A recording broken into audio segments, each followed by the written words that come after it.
Salve, salve, rapaziada! Sou eu, Leandro Pinheiro, novamente na área. Pessoal, é o seguinte, esse aqui é um vídeo para a gente falar sobre aquele negócio do KVM, tá? Apesar do que muita gente acha que servidor profissional já vem com KVM e tudo mais, depende muito do mercado, tá? Então, muitas vezes os fabricantes, eles para o mercado home office ou small office, ou equipamentos legados, equipamentos mais antigos, né? Era mais barato e tudo mais, ou equipamentos que a pessoa ainda tem aí no escritório dela ou no data center dela, muitas vezes não tem KVM. Outra coisa, os KVMs, nós temos dois tipos, né? Nós temos os KVMs de vídeo e temos também as multisseriais, que, por exemplo, você tem lá um monte de roteador, switch, para você ter acesso remoto a console serial. Você pode colocar um servidor de multisserial na rede, você acessa ele via HTTP, HTTPS, e dentro dele você consegue mudar para console de diversos equipamentos. O KVM, ele significa Keyboard, Video and Mouse, né? Não é o KVM lá do Linux de virtualização, é outro KVM. E ele serve basicamente para que você possa, via rede ou remotamente via VPN, acessar o teclado, o vídeo e o mouse de um servidor e também os controles lá de reset, de power, forçar um shutdown, ligar um servidor que está desligado. Geralmente os servidores mais novos, os servidores também que são servidores para data center, para rack, eles contam com uma tecnologia chamada IPMI, que é Intelligence Platform Management Interface. E aí os fabricantes, eles têm aí diversos sabores de IPMI. Por exemplo, a Dell chama de iDRAC, HP de ILO, a Cisco chama de CIMC, né? Quando você tem um equipamento que não tem o KVM, como é que você faz? Deixa eu mostrar aqui para vocês aqui no desktop. Ó. Você pode, por exemplo, ter um único teclado e mouse e ter um KVM que não é de rede, o KVM local. Aí lá no teu rack você tem vários servidores de uma U, tem aquela bandejinha que você puxa e ela abre uma tela como se fosse um notebook, né? E tem um teclado e um trackball ali, geralmente um mouse embutido. Você liga isso na saída, né, de um KVM, e as entradas do KVM você liga em vários servidores, e aí às vezes com um botão ou uma combinação de tecla, você consegue mudar o input do KVM e sair trocando a console dos servidores. Para que isso, pessoal? Para você não ter que ter um monte de teclado e mouse, ou ter que ficar mexendo nos servidores e trocando teclado e mouse, e de repente arriscar desconectar um cabo e piorar as coisas. Outra coisa importante também, às vezes o servidor ele trava, às vezes o servidor ele não está funcionando na rede. Então, Leandro, mas eu posso dar um SSH, posso dar um remote desktop, posso dar um VNC para esse servidor, ou eu posso ligar esse servidor com o Wake on LAN. Bom, no caso do Wake on LAN, pessoal, a placa de rede tem que suportar o Wake on LAN e a BIOS do servidor também. Quando é um servidor, geralmente ele já vem pronto com isso, mas quando você está usando um desktop ou um home lab, às vezes a tua máquina não tem suporte a isso daí. Quanto ao remote desktop, o VNC, esse tipo de coisa, você tem que estar com a máquina ligada, o sistema operacional funcionando e tem que estar na rede. Se a máquina travou, ou a rede deu problema, ou queimou a placa de rede, ou alguém desconectou um cabo, como é que você faz o diagnóstico? Você tem que ir lá no servidor, plugar um teclado e um mouse e olhar o que está acontecendo. Com o KVM, né, o KVMP, o IPMP, o método desse de acesso remoto, você consegue inclusive ver que o servidor está travado e forçar um boot nele para ver se dando um boot ele volta, ou de repente o disco queimou, o sistema operacional corrompeu e a máquina não está completando o boot, e aí você consegue esse acesso antes, né, disso daí. Então deixa eu mostrar aqui para vocês um projeto chamado PiKVM, que não é o assunto desse vídeo.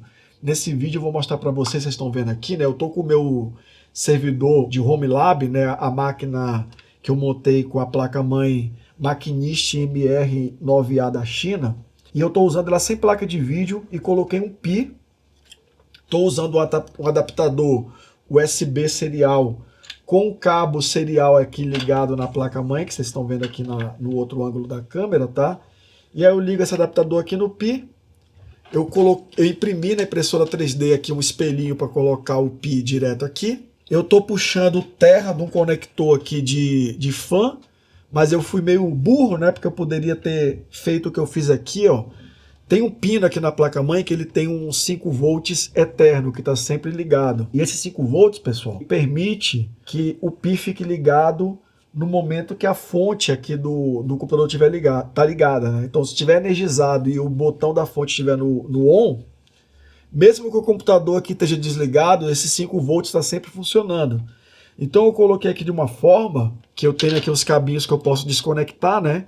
E eu coloquei aqui o pininho, ó, no que não tem alimentação para não causar nenhum curto. Se eu quero alimentar, é só colocar aqui. Se eu quiser tirar esse pi e levar para outra máquina, é só tirar, remover. Mas eu poderia ter preparado aqui o cabo USB que eu cortei e soldei essas pontas, com 2 pinos desses, né? E ter deixado os 2 pinos de terra e de power aqui já prontos, aqui ligado no conector de 24 pinos da placa-mãe. Deixa eu tirar o conector aqui para mostrar para vocês, ó. Eu tive que desmontar, né? Coloquei um clipe de papel aqui para poder tirar o pino. Soldei aqui bem na pontinha, coloquei uma fita isolante para não forçar, não colocar tensão aqui na solda. E deixei pronta, né, o conector da placa-mãe para poder utilizar. Isso aqui, pessoal, é opcional, tá?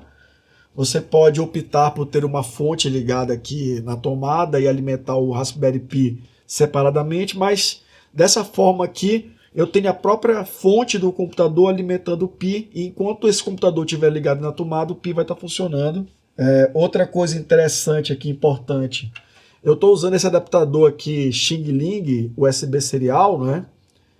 Esse adaptadorzinho aqui, o chip dele é um CH340, então não tem problema ele ser desse Xing Ling, porque esse chip funciona bem, também aqui no Linux funciona bem também. O Pi, ele suporta um adaptador de DB9 para TTL, que a gente liga aqui no GPIO, e ele já dá a conexão serial com o próprio Pi sem ter que usar um USB serial. Eu não tenho esse cara, então para deixar funcionando com o que eu já tinha aqui, eu coloquei um Wi-Fi no Pi. Esse Pi é o modelo 1B+, e estou usando esse cara aqui. Meu próximo passo é comprar o adaptadorzinho para não ter mais esse cabo externo.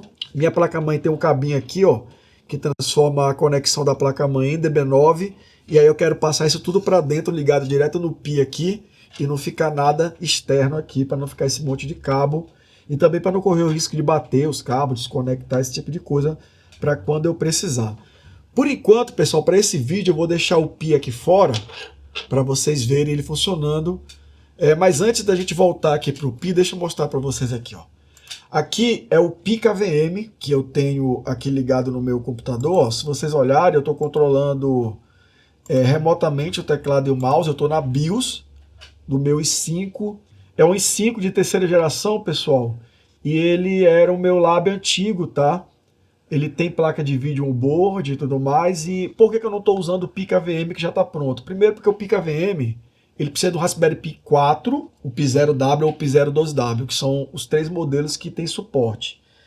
Se eu quiser usar um Pi mais antigo, ou um Pi 2 ou um Pi 3, né, eu tenho que fazer um Arduino para ligar aqui no GPIO, e esse Arduino ele vai simular o teclado e o mouse PS2 para poder ligar no gabinete. Com o Pi 4, eu tenho umas opções aqui, ó, que eu posso escolher uma ISO, tá? Posso escolher uma ISO aqui, por exemplo, eu vou colocar uma ISO aqui do Ubuntu Desktop, eu vou montar ela como flash, conectar o drive aqui. Aí eu vou dar um reset aqui na máquina. Deixa eu mandar aqui um Ctrl Alt Del.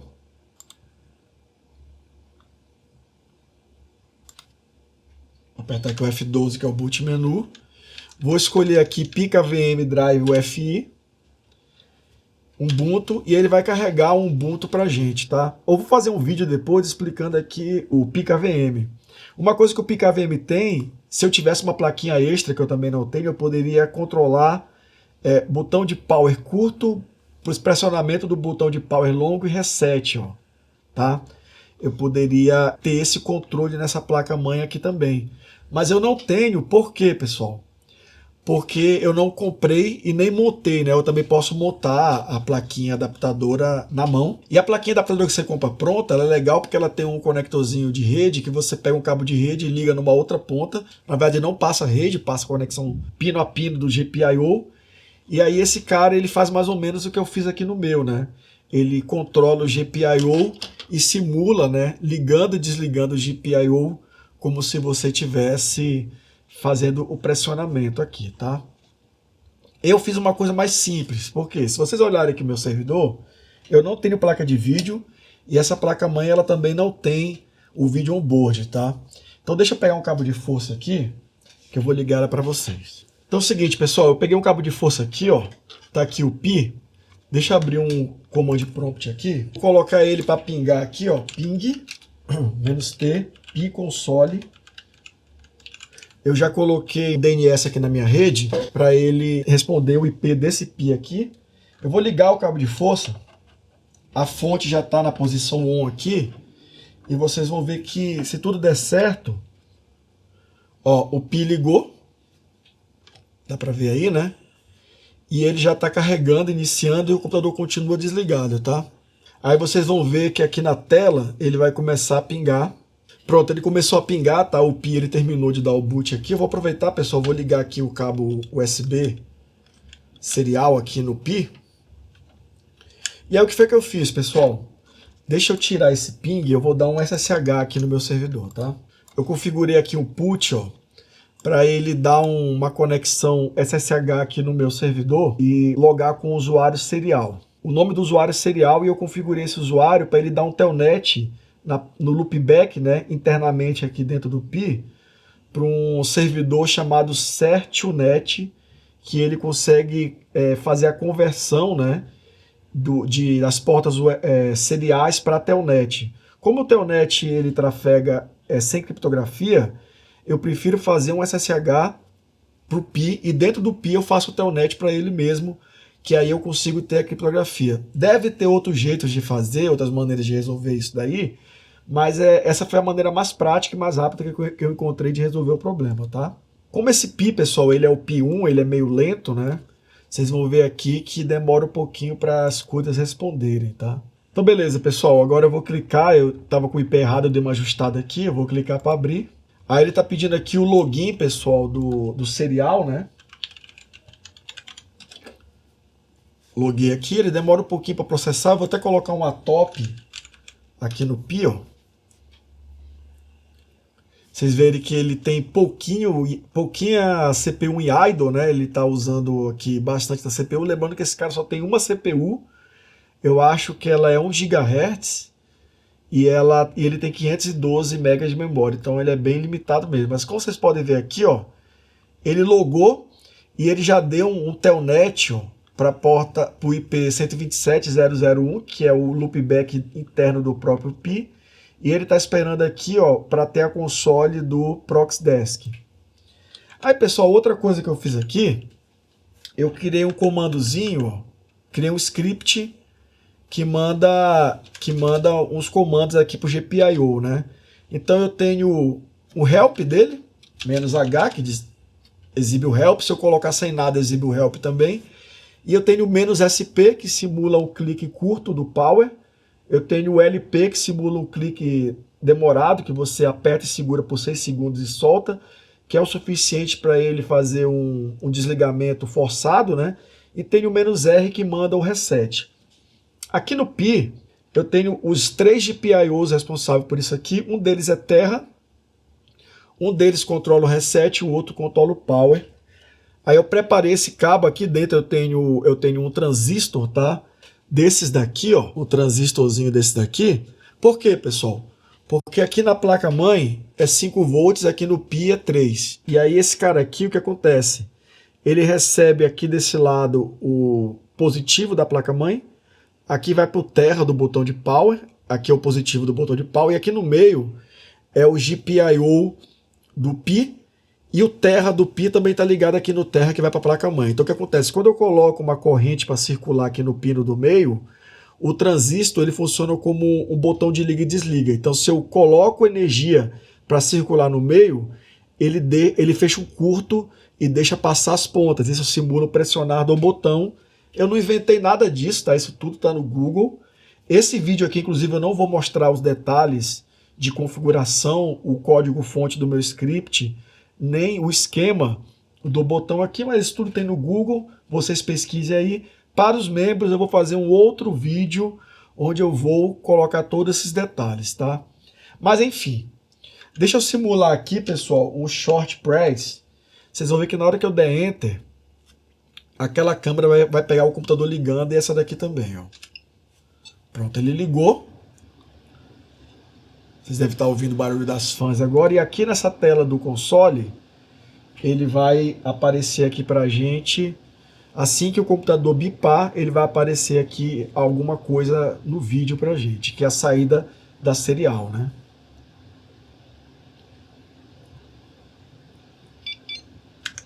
Pronto, eu dei um ESC aqui, ó. Só para ele entrar na BIOS, a gente consegue mexer na BIOS aqui, ó. Tá, eu consigo colocar em tela cheia também, se eu quiser. Acho que aqui eu não configurei. Cadê? Change Settings.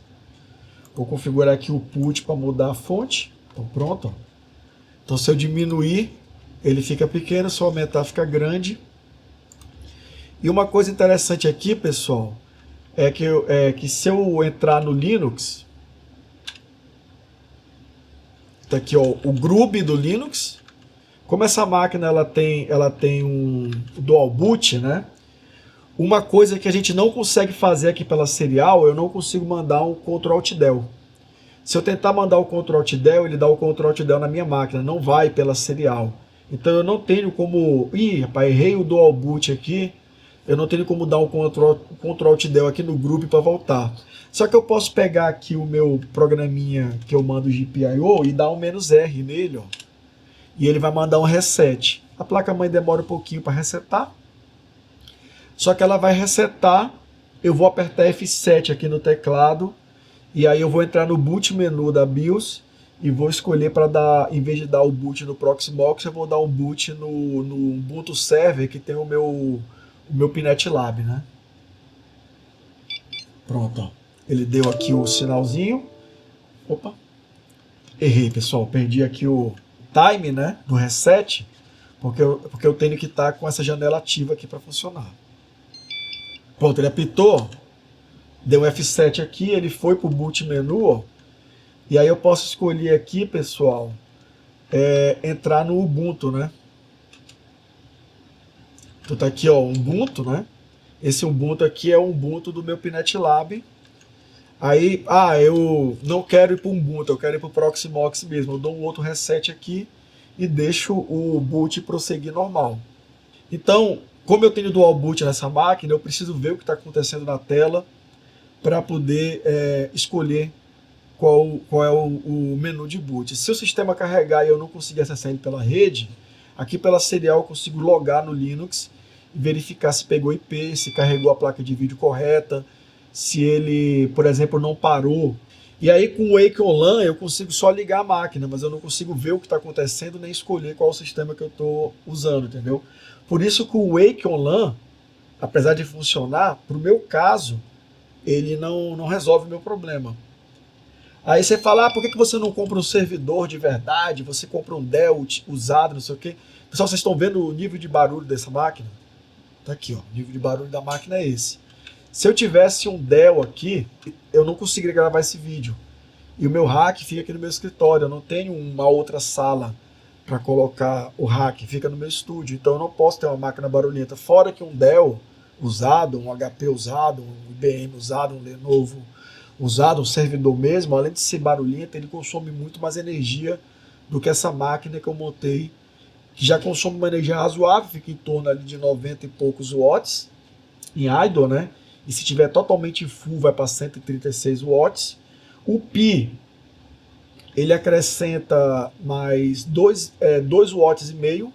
Só que se eu colocasse uma placa de vídeo, além de eu ter que ligar o monitor, teclado e mouse para ver o que está acontecendo, só a placa de vídeo que eu tenho aqui, que é a placa de vídeo mais antiga, ela acrescenta 30, 40 watts, dependendo do que ela estiver fazendo no consumo da máquina. Então, 30, 40 watts se ela estiver espetada, sem monitor, sem teclado, sem mouse, gastando junto com o meu lab para nada, entendeu? Então é melhor gastar 2,5 watts aqui com Pi.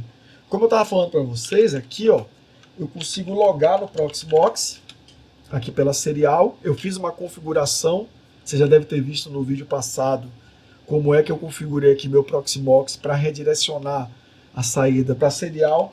Mas eu consigo vir aqui, por exemplo, e testar se ele está funcionando a rede, né? Ó, não está funcionando, por quê? Porque eu não estou com o cabo de rede ligado aqui no momento. Mas aí eu poderia, pô, não está funcionando a rede, por isso que eu não consigo acessar o Proxmox pela rede, para ver o que está acontecendo. Será que ele carregou a placa de rede? Eu posso dar um IPA, falar a placa de rede carregou, é NPS 5S0. Só que ela está dizendo aqui que tá state down, então ela está desconectada.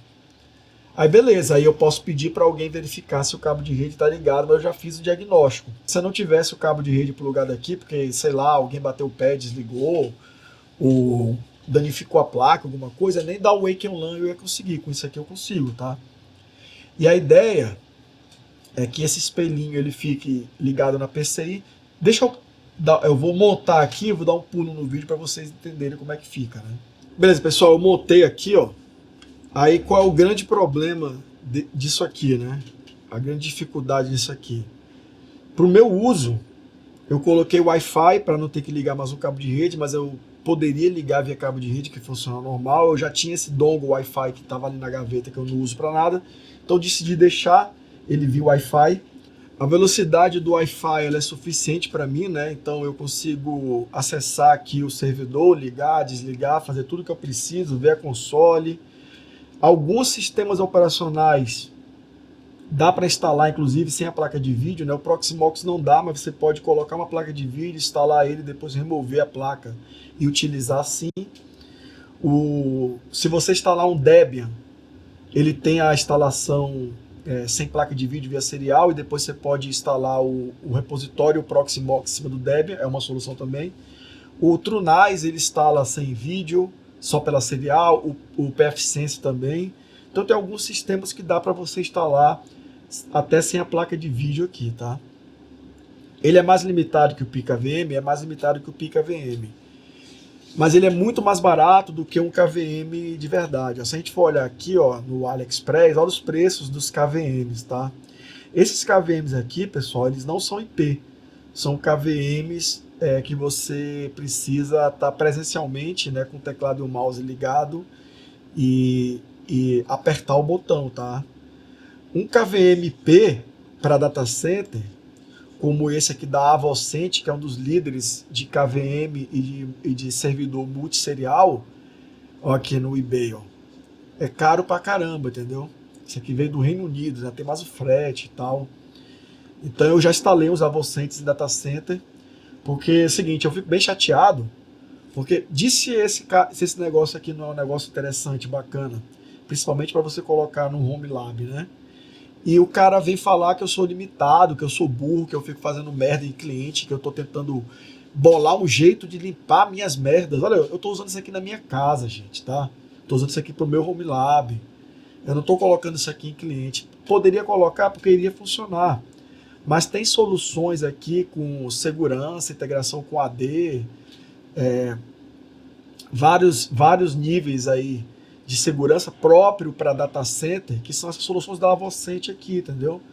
Se eu for trabalhar, por exemplo, numa grande operadora, num grande projeto, a gente vai colocar um Avocent, mas se tiver um colega meu que tiver um pequeno escritório ali com um servidorzinho e quiser uma solução mais barata, eu vou colocar um Pi lá para ele, qual o problema? Entendeu? É o ideal? Não é o ideal, mas funciona bem. Outra coisa, o Pi 1, que é o que eu estou usando aqui, eu tenho 2 deles sobrando, então eu resolvi deixar um aqui. Você não encontra Pi 1 mais para comprar. O Pi 1 é suficiente para isso daqui, tá?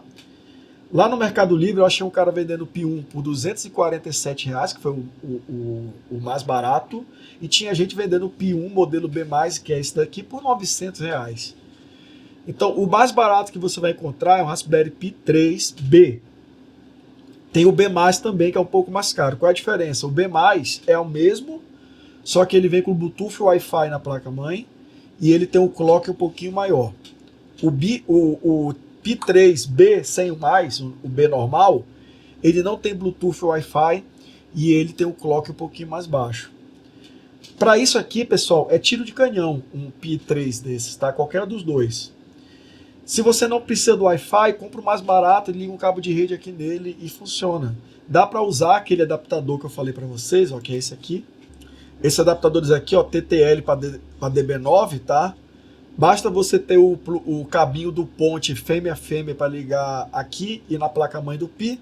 Você vai ter que ligar o Terra, os 5 volts, o TX e o RX do ART aqui do Pi. No Pi aparece como serial 0.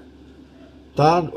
Quando eu comprar o meu, eu vou fazer um vídeo ensinando como é que converte para isso aqui funcionar.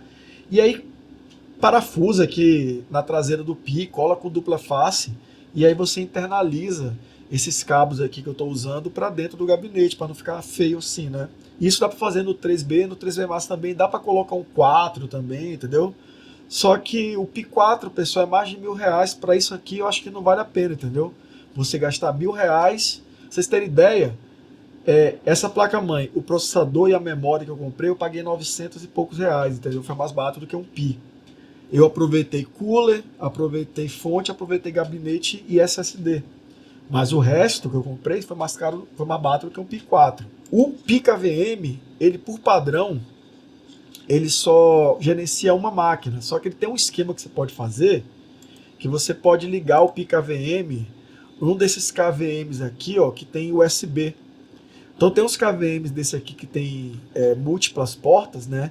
Até 7, 8 dispositivos, que eles têm eu não sei se isso aqui é compatível, mas eles têm umas portas USB aqui, ou se ele tiver botão para clicar, você pega o botão e solda aqui no GPIO e simula o clique também para trocar de dispositivo, né?